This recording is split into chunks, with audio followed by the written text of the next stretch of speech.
Imagine someone tells you, 2,000 years ago, humans built a machine that could predict the position of planets, solar eclipses, and even the dates of ancient sports events.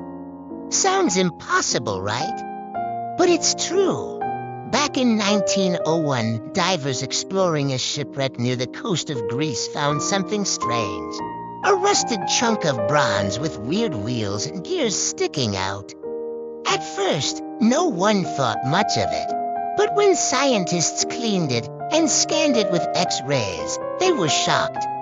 This wasn't just some broken metal. It was a highly complex mechanism with dozens of gears, perfectly crafted and interlocked, like something you'd expect in a modern Swiss watch, not from ancient times. They called it the Antikythera Mechanism. And it wasn't just a clock. This device could predict planetary movements, lunar and solar eclipses, and even the dates of the Olympic Games decades in advance. Think about it.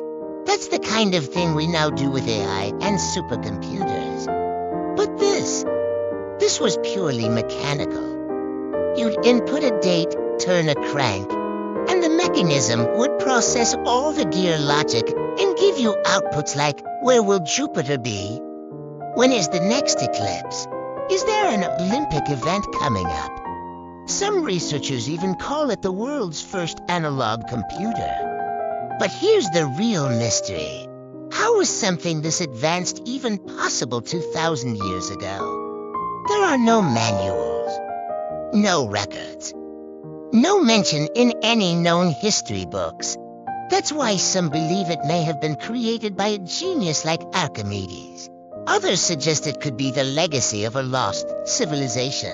And yes, there are even theories pointing to extraterrestrial intelligence. Whatever the truth may be, one thing is clear. The Antikythera Mechanism remains one of the greatest unsolved mysteries in science. So here's the big question. Could it be that the kind of intelligence we're building in AI today actually began thousands of years ago? What do you think? Was this machine an ancient human invention? Or a clue left behind by something beyond our world? Let us know in the comments, and don't forget to follow Gyandhaara for more mind-bending science mysteries.